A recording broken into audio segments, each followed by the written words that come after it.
views on what's happening. Have you actually had a chance to get out to vote? And, just again, everything else surrounding voting, elections. We won't necessarily recap the candidates, um, but please go to the City of Jonesboro website or go to arkansas.gov. You can find all of the candidates. I mean, there's a variety of websites. If you just Google Arkansas candidates and Arkansas ballot issues, and make sure you get to become familiar with those issues because they are different across each state. So, how you doing, Mr. Tony? Good morning. Good morning, Kabila. Yeah, I'm doing well. How are you? All right. So I'm just telling, people out there while we're live on Facebook, some of the things we'll be talking about, which is voting, elections, becoming informed and engaged. And there was interesting commentary our young people brought up on their Saturday show. Let's talk about it. They were saying, how can, well, first there were questions raised. Okay, is the voting age too low, 18 to 21? Should it maybe be raised? And then if not, how can we get those younger people more engaged and just understanding the whole process? And then also separating the politics from just the general information that they need to know. Like, because here's the thing, the candidates that hold different positions, those positions have an effect on your daily life based on the decisions and the power they have Right. to make, the power of the decision they have to make. I didn't think I said that, still said that wrong. Okay. I hope people understand what I'm saying. um Anywho, um so yes, I want to get into all of that. And this is not about, trying to stir emotion, stir in the pot. This is simply just to raise awareness and get people to start thinking, you know, beyond their own scope of reality because it's a lot going on out there. It is, and election times generally brings out a lot as it is, and we live in a fairly complex world overall, but election times tends to wrap that up somewhat. And you know what I really hate? Election time brings out the worst in people on no matter what side of the aisle you Correct. sit on. And It brings out the absolute worst. and increasingly, I think we're beginning to see. We're beginning to see. I just remember a time where it wasn't so election personal. You know, it just wasn't. You supported your candidate. Uh, you weren't. You weren't evil, or you weren't. All the names associated with you because you supported one side or the other, but you supported your candidate. They ran solid races, and Hmm. we went and voted, and then once the vote was counted, we trusted that process. We uh, supported the outcome of the election and the outcome and supported the candidates who won, because at the end of the day, regardless of what side you're on, that candidate that's elected will represent you uh, Hmm. and me as individuals, and so it's incumbent upon us to work with those individuals. Okay, we got about 10 seconds before we go live on air. So those of you watching on Facebook, just hold tight for just a minute. We're going to get the discussion Let's officially get it going. Yeah, started. Like we could talk about this all day. Here we I go. know. Good mor- Good morning, everyone, and happy Monday to you. I hope that you're having a great start to your day. Welcome to Community Conversations. I'm your host, Kavila Jones, and my special guest today is Mr. Tony Thomas. Most of you know him from, of course, CRDC right here in Jonesboro, Arkansas. He is also a member of the Cricket County NAACP chapter. Good morning, Mr. Tony. Good morning, Camila. All right, we want to say good morning to a few people who already checked in. Ms. Vicky Lewis, Mr. Rico Carter. He says, Greg, guess who's listening to our beginning conversation? And he says, good morning, guys. And thank you to everyone out there listening. So jump right on into this conversation. Let's go ahead and get started. Today, we're going to be talking about all things voting, elections, getting to know candidates, what's happening around the world, and why it's important to be engaged and informed. It's not about what party you represent. It's about just being engaged and informed, period. Point blank. That's it. And then we're going to talk about the youth aspect of all of this. Oftentimes we leave the young people out of the conversation, and then here they are, they turn 18, they're expected to go vote, but they have no idea who they're voting for, why voting matters, and what all of this really means. So let's start from the beginning. We know that voting day, election day is tomorrow. Oh, So yeah. what are your thoughts and feelings, Mr. Tony? Oh my goodness. It's been quite a long election season, and so tomorrow culminates the it actually tomorrow culminates, I guess you can say, the process, and we're looking forward to seeing the outcome of some dynamic races that we've had here, not only in Northeast Arkansas, but at the statewide level as well as at the national level. And so I'm excited personally. I'm always excited about elections. I think this is the second one that I've not been directly involved in. Through either work at the city or the county level. And so for me to stand back and watch the home stretch, watch candidates in the home stretch, and to watch the amazing voter turnout that we've seen, not only here in Craighead County, but in the state and in the nation as well. So a lot of people are excited. So that excites me because when individuals are engaged and involved in the process, then it only makes our democracy that much stronger and that much better. And again, just want to let people know this is not about the party you represent. We're not even trying to get all into that because, as I stated earlier off air, is that sometimes, no, most of the times, and I can say that with certainty because I've lived long enough, most of the times, this time of year brings out the worst in Yeah. people.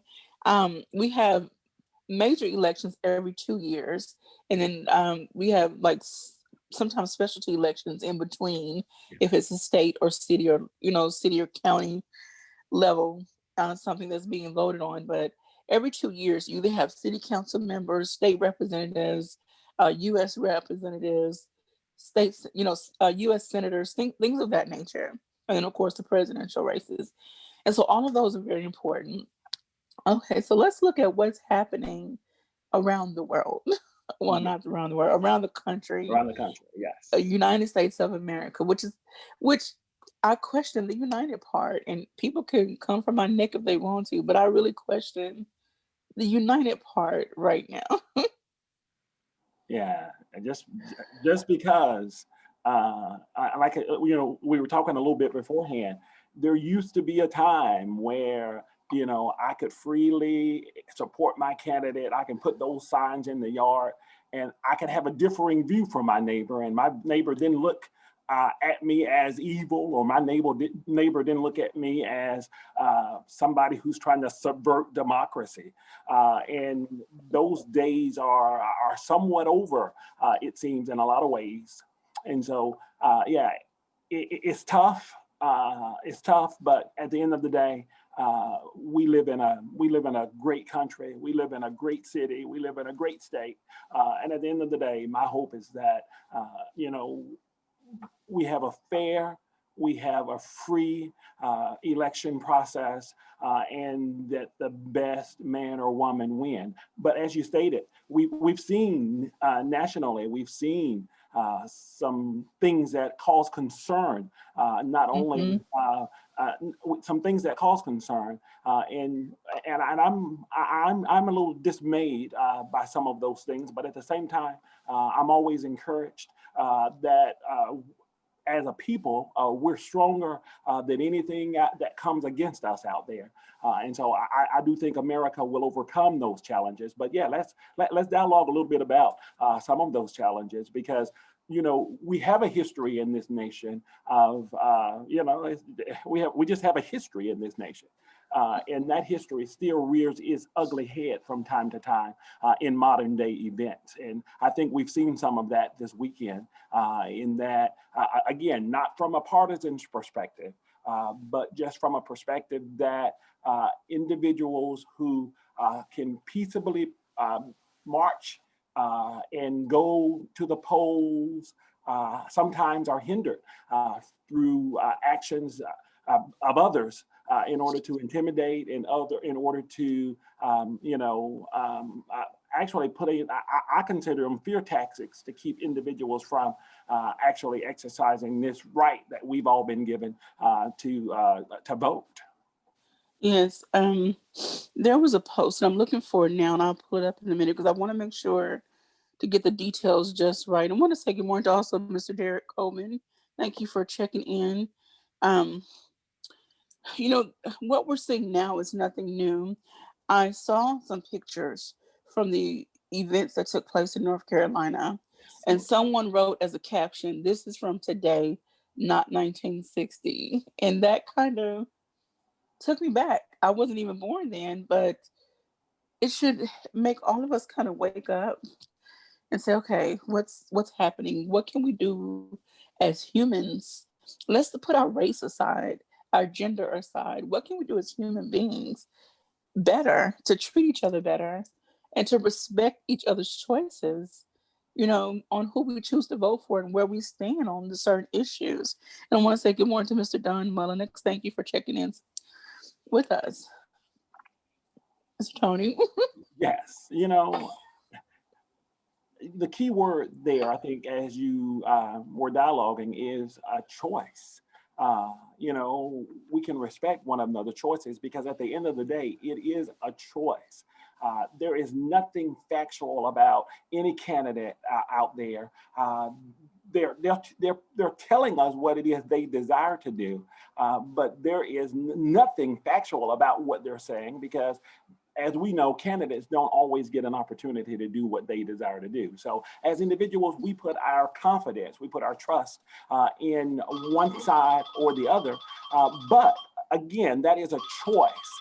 And individuals have the ability to make their own choice in an election.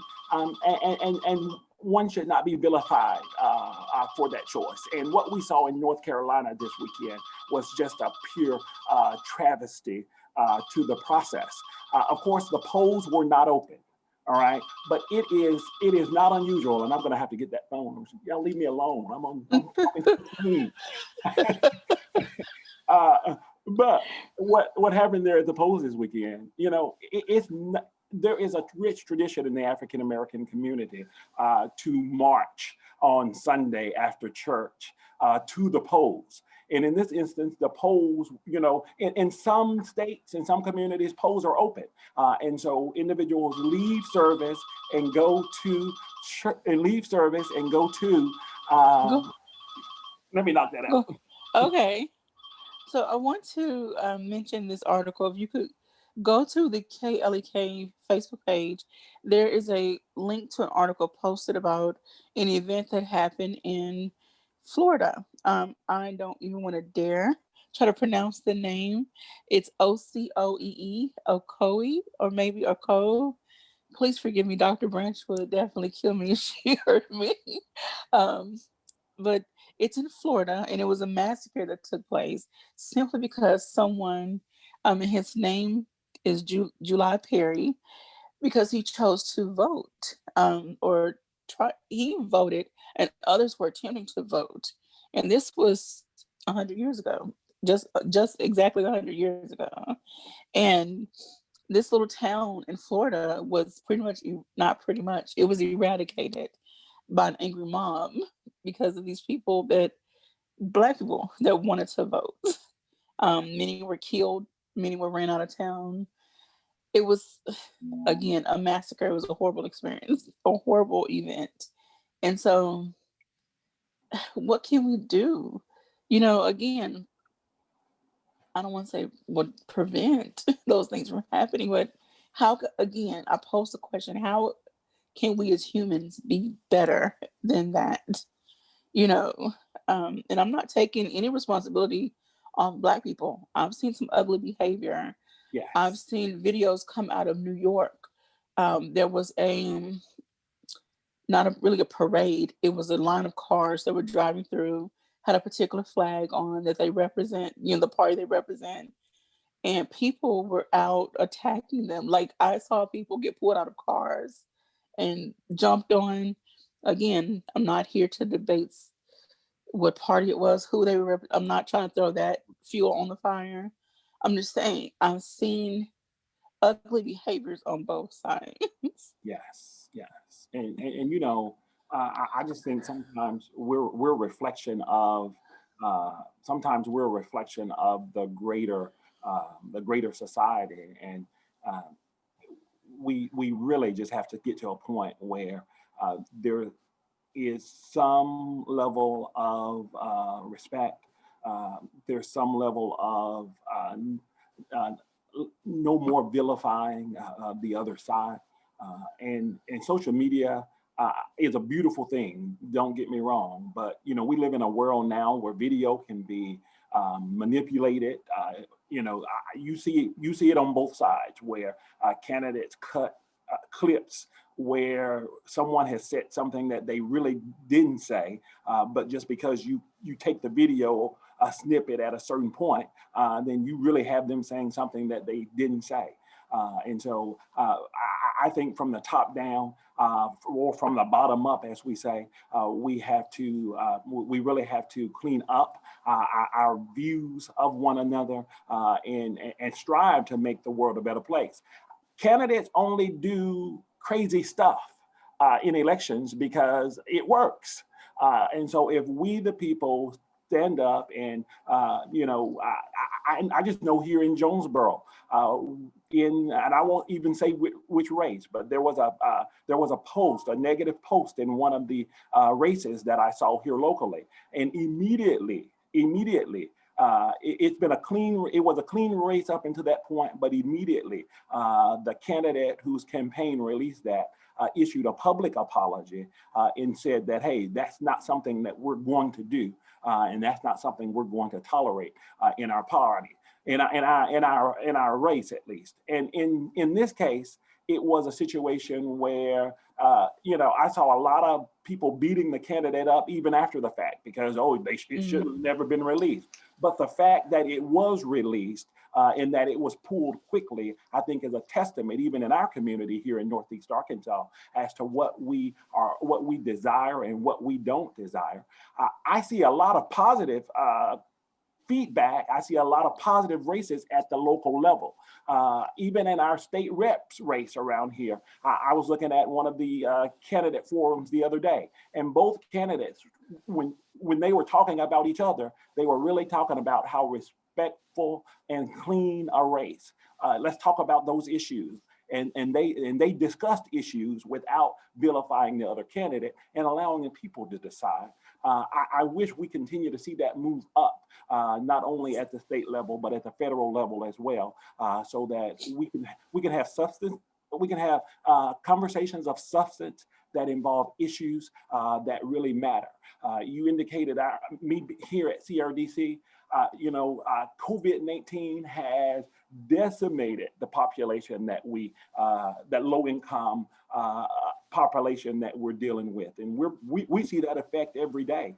We've had 130% increase in the number of first-time individuals who are coming to our offices for rental and utility assistance. Those are real issues. Mm-hmm. All right, those are real issues that we need to be talking about. The impact of COVID on our economic base, but we get so sidetracked because of somebody's face is this color, or somebody does this or somebody does that, and again we as voters should not tolerate that from our candidates and stop rewarding them for that type of behavior. Mm-hmm. We have a few comments. I want to say good morning to Linda Johnson Frazier, says good morning, Kelly K. And hello, one of my favorite guys is back. Good morning to Miss Vivian Taylor. She says morning, friends. And Miss Linda Johnson Frazier says, how about just respect everyone's differences? Some people just want that negative attention, and she's right. Some people feed off that negativity, and we need to stop giving into them. Yes. Yes. And then Ms. Vivian says judges are openly refusing to honor the CDC federal moratorium. Some source Democratic Gazette. moratorium on evictions. Okay. Yeah, Okay. And see, and that is a major issue that is a huge that needs issue to be addressed. in our world. I'm telling you, I had a young lady banging on our door. Our offices are closed right now, but she was banging on our door last week because, even we're advising individuals, fill out that CDC moratorium, give that to your landlord, and that should provide you with some level of protection if you're unable to pay. And again, the CDC moratorium only protects you if you're unable to pay right Okay. now. It doesn't protect you if you have a loud party and you get put out. Okay. The cops are called. It doesn't protect you if there's a cleaning standard to a sanitary standard to your apartment and you don't uphold that sanitary standard. You can be evicted for that. But for non-payment, because we recognize that a lot of people out there are impacted by COVID, whether that's a loss of job, whether there's a reduction in job hours, then yes, that moratorium should provide some level of protection. But we're still seeing evictions that are filed and individuals are being placed on the street here in our community, here in Northeast Arkansas. Because of lack of, we had one young lady who owed $600, could pay $300, but the complex refused to take it because it was either you pay me everything or you're evicted. And 2 days later, the court they filed an order through the court. And so I'm shocked. And we've been reaching out to I know we've been reaching out to the circuit courts. We've been reaching out to the district courts here in our area as well. Because if individuals have that moratorium, there should be some type of protection. But again, how many discussions have you heard related to evictions in this election process? Yes. Ms. Vivian says there have been, I guess, and some of the judges are on record saying they will not honor it. She said her next door neighbors are homeless now because Lindsay won't honor it. I don't know who Lindsay is. Management here in town. Yes. Okay. They owed $1,200. They could pay $600, and they were put out. Yes. So, and $600 is no small chunk of change to come up. But one of the things we have, as we're talking about elections here, one of the things that we have to remember is all of our judges in the circuit courts are elected. They answer to the people. They answer to the people in the second judicial district. Our district court judges here in our community are elected, so they answer to the people here in Craighead County. So as we talk about the election, yes. So as we talk about the importance of voting, in the importance of putting people on the bench, putting people in position that make decisions that impact us here locally on a day in and day out basis, I think this issue stresses the importance of that. And so we just had that election early in the year when the primaries were going on for what we're going to vote on now. And so take to heart who's in position now. Now they have those positions though for how many years though? Right now, 4 years. So start making notes, start looking at their judgment records. Correct. How they're deciding on what, and keep your eye on those people. We're going to get ready to go to break here soon, so I don't want to get too deep into another discussion. But again, this is why being engaged matters, and being engaged not just at election time, but definitely beforehand. If someone says if they're talking about running, we need to get to know who they are. But we're going to have to pause our discussion right there. You're tuned in to Community Conversations on KLEK 102.5 FM. I'm speaking with Mr. Tony Thomas. He is here representing Craighead County NAACP today. He is also from CRDC. So we'll get into more discussion. And if you want to join us on Facebook, we're still live. So we'll be right back after these announcements. Okay, so we're going to continue just a little bit. Ms. Vivian says we could have a stronger mayor do something too, maybe. So that's something we definitely need to pose to whoever's going to be the new mayor. Whoever's in position, we have got to hold their feet to the fire. You wanted us to vote for you, whoever you are. Now we the people need this, that, and whatever from you. Yes, yes. Ms. Lachey says, this is why it's so important to be involved in local elections, research your candidates. And Ms. Vivian, thank you so much. Look, don't get me started. I haven't always been. Look, they know those buttons out there, don't they? They know those buttons, Steve. Don't get me started. Like, I haven't always been in this mindset. I didn't really start taking elections serious until I was well over into my 30s, which is very sad. So we're definitely going to get into that. We're going to switch gears a little bit when we come back and talk about the voting age. Is it too low? And then, yes or no, how can we get our younger generation more engaged and involved? I want to say this, and I want to say this as delicately as I can. Please bear with me. We know that there are some, I'm going to say some parties, affiliates that engage their children almost from the cradle. They engulf them in all things politics, government, you know, and again, they start from very little. And so if you ever notice, there are certain groups of people who don't have voter registrations, who are not out rallying people to the polls because they've been doing this forever. And I'm trying to be delicate with this. It's how it is. Yes. It's an expectation. So can we, and I'm going to speak to the Black community because I know what it was like for me growing up. There were no discussions on politics. And I grew up in rural Arkansas. There were no discussions, not among the kids anyway. So again, we're going to get deeper into that. Ms. Vivian says voting age is too high. Start them at 14. I don't know, Ms. Vivian. They barely can go to school on time. Get to school on time. I know when my 14-year-old was started. Ms. Vivian said, let's get it started. Oh gosh, I know what my 14-year-old was like, and just trying to decide what to wear that day to school, or even did you get to school on time? Especially when, yeah.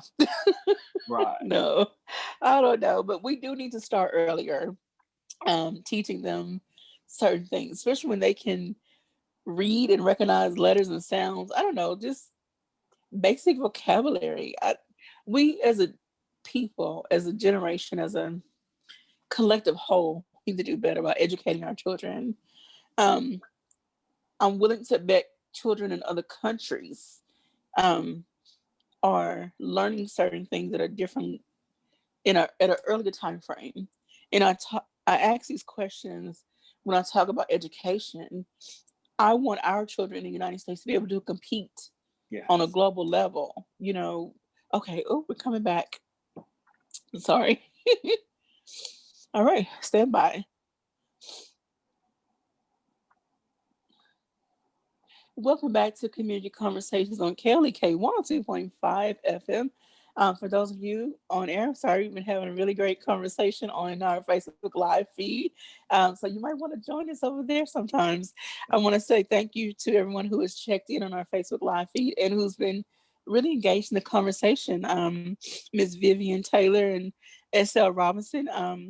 Ms. S.L. Robinson stated in between the break that we need to, okay, this is why it's so important to be involved in local elections, research your candidates. We were talking about getting to know who's running for what and keeping track of their record of of the decisions they're making so that you know how to vote, going the next time around. And then we were also talking about, which we're going to definitely dive into right now, the voting age. Is it too low? Right now it's at what, 18? 18. And so Ms. Vivian was like, it's too high. Let's start them at 14. Oh no, Ms. Vivian. Oh goodness. But okay, so let's talk about that. The voting age is 18. Half of our young people don't even know who's running for what, why, what their position does, whatever the case may be. Is the voting age too young? And the question I then pose is, why do they not know who the candidates are? Why do they not know who what those issues are? When you know, again, this generation is probably the savviest when it comes to technology and technology related issues. Now, I do understand that this election cycle is a little unique in that it didn't allow a lot of face-to-face visits because of the pandemic, but individuals have used technology quite well in order to reach out, in order to engage the electorate out there. And I've been in situations as a former public school teacher, I can tell you that kids are quite informed about the things that they want to be informed about. And so for me, it's not about what they know or what they don't know, but as you've indicated across the board, how do we get them more interested in this process that's so vital to American democracy? So how do we engage them and get them much more involved in the process? And I'm greatly encouraged when I see, I was the opposite. My dad was on the city council in the little town that we lived in. My fondest memories are as a kid being able to, I remember those pull levers in the election booth. Oh, wow. Dad would take you into the booth and you got to pull the lever for the candidate that he selected. So I didn't know a lot about the candidates, but I did understand at an early age that voting was important. It was stressed to me, not only by parents, but it was stressed to me in the history books that I was exposed to, that, individuals overcame some significant challenges in order to provide me with the opportunity to go into that booth and to cast cast my vote. And so, it's not a matter of being more informed. It's a matter of, hey, what are some of those ways we can stress to the younger generation that this is important, that their voice is important, and that this is one of the mechanisms, one of the significant mechanisms, as far as I'm concerned, where you have some say-so into the process. I hear a lot of apathy when it comes to voting because, oh, my vote doesn't matter. My vote, it won't make a difference. And it won't make a difference as long as it's never cast. Right. And so as you're talking, my mind is always thinking, Yes. back in the times before I was born, from what I've read and stories I've heard, there were publications, printed for communities, smaller communities. The people don't want to talk about the role the Black Panther Party played and other organizations during that time, but they educated the community. They started with the children. They looked after each other. And so what I'm thinking is maybe we need to go back to creating publications within our communities that cater to the age range or intellectual level of the children. So let's start with preschool. Let's just, the ABCs of politics. A is for whatever, B is for whatever. Get them acclimated to the vocabulary. M is for mayor, P is for whatever. I'm not an early childhood educator, but I'm a parent. Okay. And as the children progress the different age groups and intellectual levels, create more publications to help engage them in debates, engage them in discussions. If you were in this position, what would you do? Let them know what's happening in the state, in the city, in the county that they live in. That's just my mindset. Yeah. Some people think I live in a bubble, but oh well, that I'm gonna stay. I love my bubble. So. But and it was encouraging. This weekend was encouraging. There were 3 dynamic, engaged young African Americans that discussed real issues related to the process. I've come to terms that I'm old. And I'm older. And even when I was in the school system, students would listen to their peers more so than they would listen to one another. And I must say, like you, I was. You heard me talking earlier. I was I was exposed to the process, but I didn't really engage until I was a little older. I've always voted. I didn't take it as seriously as I do now. But when I see a young generation now that is informed, when I see a young generation that is engaged, I'm encouraged when I hear them speak out because their peers are listening to them. That Hmm. peer-to-peer conversation is much more powerful in that age group than this older guy talking to the peer. And so I think we have to continue to find ways to engage young people so that they can engage other young people to be engaged and to be involved in the process. Now, I'm of the mindset that yeah, 18 is sweet. That's a good sweet spot. Uh, you in America, in the United States, that's kind of the rite of passage to Hmm. adulthood, where you're expected to make additional decisions. But I also want to say that in addition to social groups, I remember the influence of the Black church when it came to understanding the election process. It was nothing, and I don't advocate this, trust me, but back in the day, you knew you had to go through, I don't care what color you were, you had to visit Hmm. the prominent Black church in the community Hmm. before you did anything.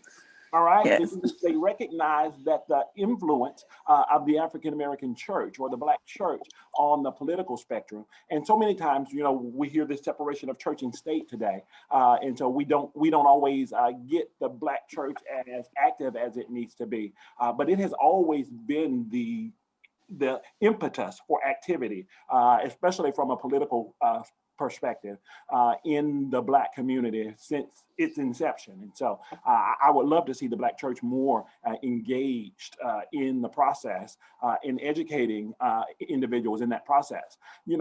I remember, I know the legislative process Okay. because there was this cartoon on Saturday morning that Yeah.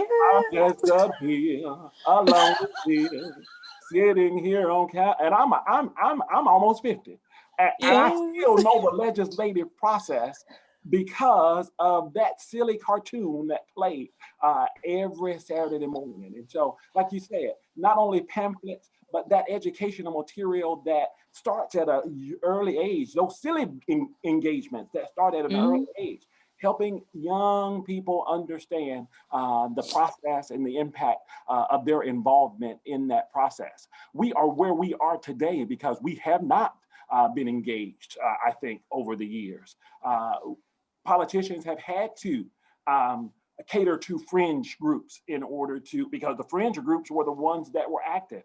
When you get good, normal, everyday, regular folks who are engaged in the process, I just think it makes I think it makes us all better at the end of the day. All right. So maybe we need to have a watch meeting with Schoolhouse Rock. But That's it. I want to read a few comments here. Um, Ms. Lachey says this is a great conversation this morning. Hashtag vote, and I have to give her a shout out because her Yes. sweet baby Cross, she gets him involved in everything. Everything. So by the time he's 18, he's gonna know everything that he I was needs to about to say, know. I call that that's a junior activist. His mama is the real deal, and she does. She's been a great community advocate here in Jonesboro.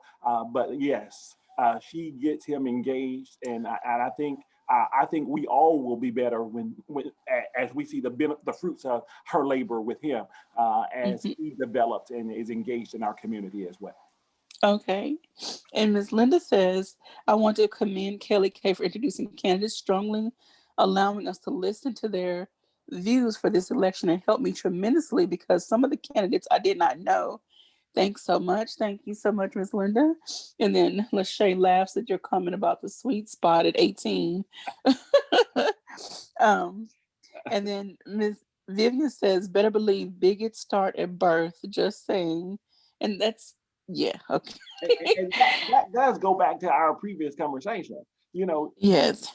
whatever we're starting, we know that the earlier we started, then the more likely it is to take hold. And so just like we're talking about starting some positive things, the other side, they do at times can start some things that are not so positive.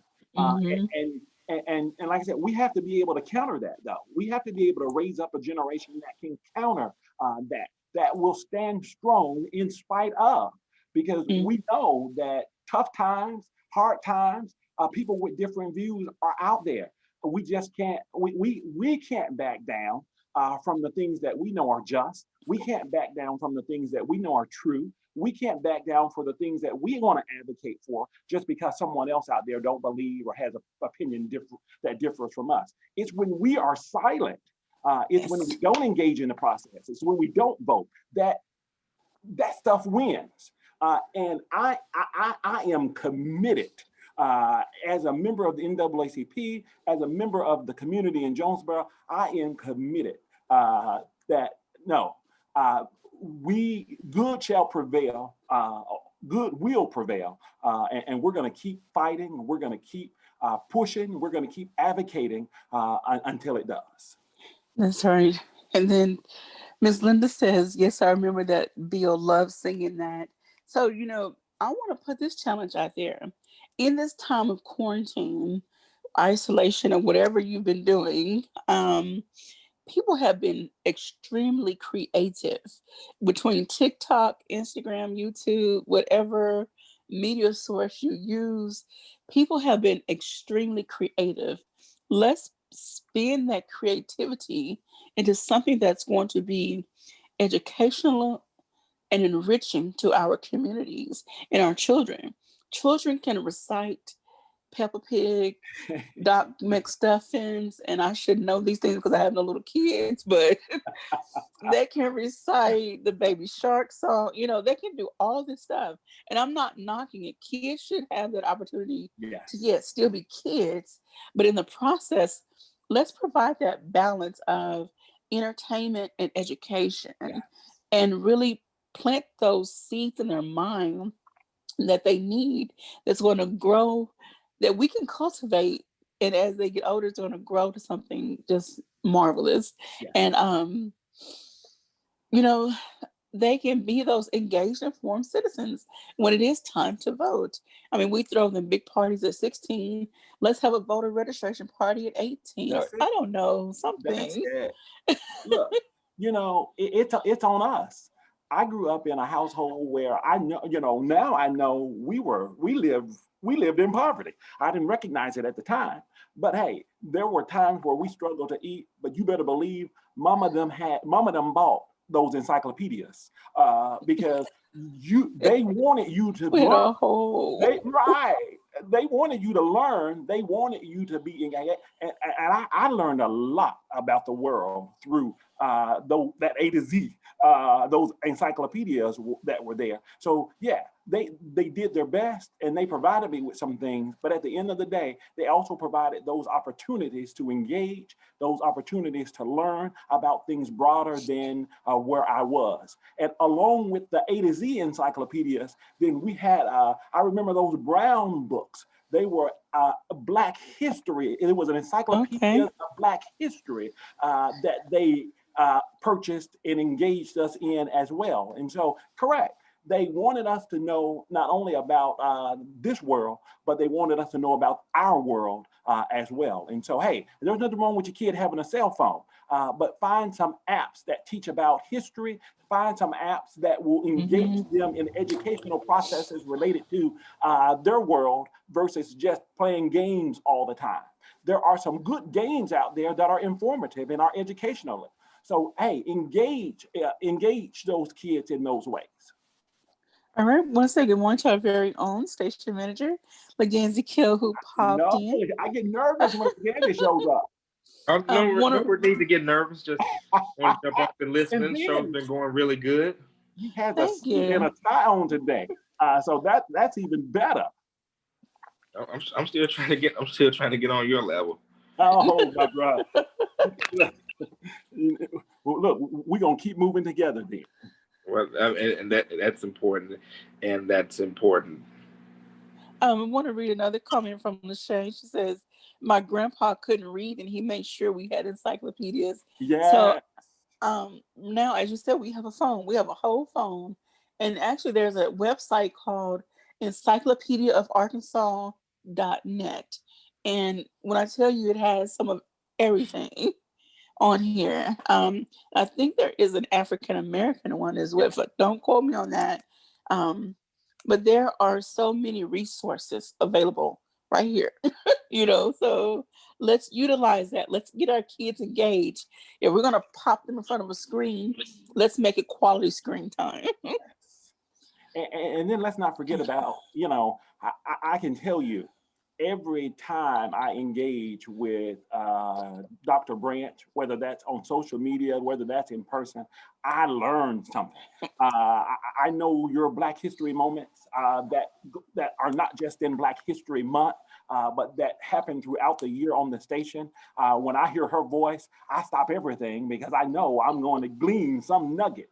And so again, there are lots of venues out there for us to learn, for us to engage, and I don't think that should be limited to just history. I don't think that should be limited to just academia. I think that should also bring us back in. I think that also should help us as we seek to engage in the process of learning about candidates and of learning about the issues that are transpiring out there. That phone, that computer brings the world into your living room, into your bedroom, into your office. And there's a lot that you can learn just from engaging in the world. I tell people all the time, you can't hate Tony Thomas if you sit down at a table and get to know Tony Thomas. All right. It's easy to hate Tony Thomas when you have this concept or this idea of Tony Thomas in your mind. But when you sit down at the table and we engage, hey, there's no way you can hate Tony Thomas, and there's no way I can hate you. It's easy to hate things you don't know about. All right. So if you have hate, it's because you don't know about it. So that's when you need to educate yourself and get engaged to learn. As we get into our last 2 minutes, I just wanted to bring up this point. I think for our youth, having that ability is going to be more important than ever, because you are seeing actively where educational institutions are trying to outright ban certain content from being taught. Like, for example, the 1619 project that, kind of goes more in depth into slavery, which makes some people uncomfortable. But even if they can somehow ban it from being taught in schools, our youth still have the opportunity, and even adults still have the opportunity to learn about it on their own. So I think what you're going to find going to the future, especially for your more informed populace, is going to be harder, to teach history a certain way, because there are a lot of things such as, the various race riots and massacres like in Elaine and Tulsa that we just didn't learn. We didn't growing up ourselves. We didn't learn until adulthood. So I think that's definitely going to be something to watch for in future decades. And Miss Linda Frazier said, if you hate Tony Thomas, something is wrong with you. That's right. But that point is well made, Laganzi. It truly, we don't learn everything we need to know. School is not 100%. First of all, it's not 100% as it is, but then even more so when it comes to issues that we need to know as a people. And especially with the way that they're teaching things too. But we're getting ready to go inside of our next break. The conversation does continue on our Facebook Live, so stay right with us. Don't go anywhere. This is Community Conversations. Okay, LEK 102.5 FM. Hold on. Oh, so you okay? I had to film the award ceremony with the lovely ladies of the Mu Sigma chapter of Sigma Gamma Rho Sorority Incorporated. So that's why you got the suit and represent blue, got the blue and gold represent SGRO. I love it. I like that tie now. You don't have to get my hands on that tie. But yeah, so your president actually has been listening to you in the studio. She left a few minutes ago. She I know Tony ready for me to come back. I said, hey, he been doing quite a good job. I am so. We've been having great conversations. I got excited when I saw her name in Quabila's email text last night. I was like, yay, she can come back. And then she burst my bubble real quick. But we've been having, like, I've really been enjoying our conversations. Because you help me, whether you know it or not, to think deeper and think like this whole process. Of course, it all started with Kelly K. Got to give a shout out to Lakenzie, but just give me the opportunity to sit here and engage in conversation. It's really been helpful for me. So yeah. Well, and I must say, I remind myself, because when you start thinking about, oh wait, what you're gonna do, how this, and then I just remind myself, honestly, once I realize that we're gonna do what you said, just what the name is. It's community conversations, Well, so let's just sit and conversate. And that's the thing, and that's what community radio is about. You have conversations with all kinds of people, even people that you don't necessarily agree with their stances, because they're a part of the community as well, and they have a voice just like anyone else. Lakenzie, Miss Linda Johnson Frazier, Miss Vivian Taylor says congratulations on your award. Well, thank you so much. And I believe that Dr. Brandt said that the ceremony is going to be November 15th. Of course, once we know, I'll let you all know as well. So I can't show off the award. I promise not to show it off publicly until the actual. But it's nice and purdy. It's nice and purdy, and I definitely am. I'm so thankful for it. All right, getting ready to get out of the break. So here we go. And I do want to say thank you to everyone we're still on the. Well, we got. I forgot we're in the small business shout out, so we got about 20 seconds. I want to thank you to everyone that's been engaging in our conversation on our Facebook Live feed. I really enjoyed you all, and we need to continue these conversations, period. Beyond this scope in our small group sessions. Stand by. And here we go. 3, 2, 1. And we're back on Community Conversation on KLK 102.5 FM with our guest, Tony Thomas of the Craighead County chapter of the NAACP. I'm a little late to the party, but judging by what Quabila's been talking about, looks like it's been a great show so far. So I'm going to just kind of sit back and just let the conversation flow and get in where I fit in. Okay. So we're just going to kind of wrap up, the things we've been talking about. Election day is tomorrow. And of course, KLK, I will be at the Election Annex providing live stream coverage. Going to start off properly around about 7:15, 7:20. So we will bring to you the local results as they come. I know most people will probably be like me, probably have a TV or a laptop or something following the national results. But we're going to be having those local results live to you. So got to stick with KLK to find out who's going to be the next mayor and city council and similar races. Yes. Again, let's get our young people more engaged and involved. Let's do what we can on an individual family level and then branch out into community on the community level.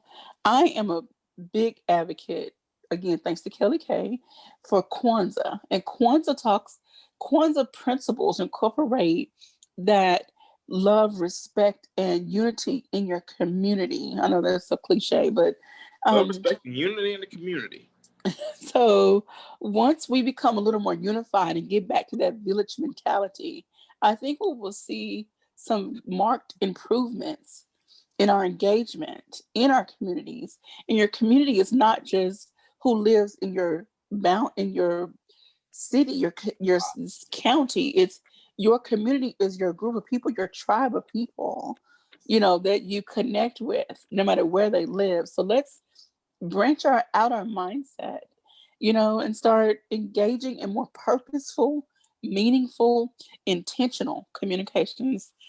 And I'm gonna just stop there. Go ahead, Mr. Tony. That's beautiful. That's beautiful. And like you said, we have to be purposeful And I'm not one that likes elections year round, but as we've been talking about, the education, all of that needs to be interwoven within every aspect of who we are and what we're doing. Because you normally hear about what's transpiring more so around election time.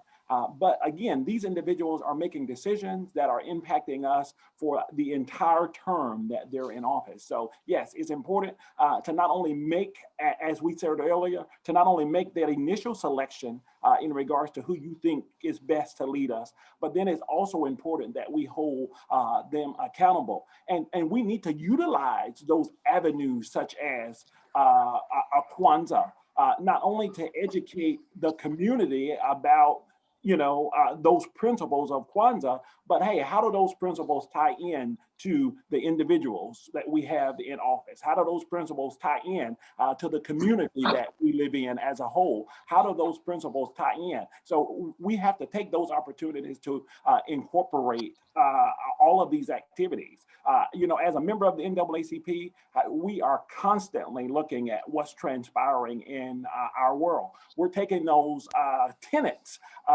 from the NAACP and we're applying them to situations and circumstances throughout the year. So let's vote tomorrow, but also let's remain engaged in the process. I want to challenge, especially anybody that marched in this last year. If you marched against injustice in this last year, then I want to make sure you march to your polling site either today, which is the courthouse election annex down on 315 Jefferson. I think they're open until 5 today. You can vote at 5 o'clock. I'm not sure if it's 5 or 6, but don't wait until then. Just get there now. It's not 6. I know that.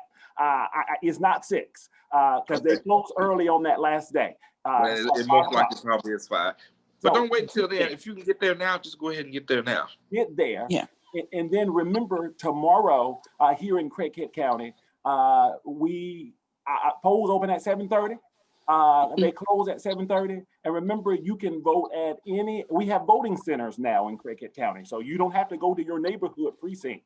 I live on the north side of town, but I'm going to vote on the south side of town because I'm going to vote on my way to work. And so we have voting centers versus a precinct now. So you can vote in any of those sites here in Craighead County tomorrow. You don't have to go to the one that's on your voter registration card. We got actually about 2 minutes and 15 seconds. One thing I just want to quickly add to the conversation: vote in every election, because I think the problem is that people get complacent, in the off-year elections. They're not paying attention. And then, like as Tony said earlier, that you see the extremists who are engaged, they're pushing, and then their people get elected.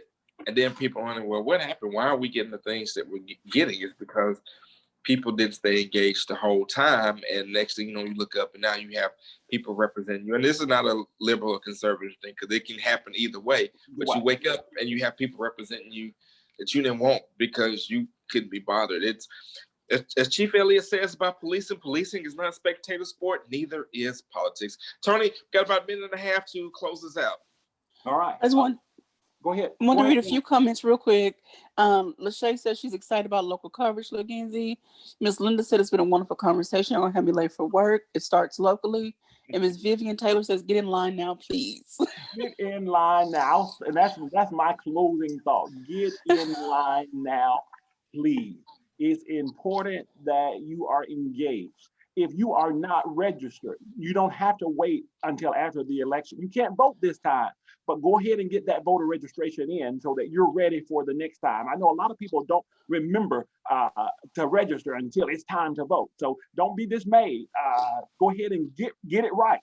So the next time you're able to engage in the process. And so, hey, we appreciate, like many of you, we appreciate KLEK in the intense coverage that they provide.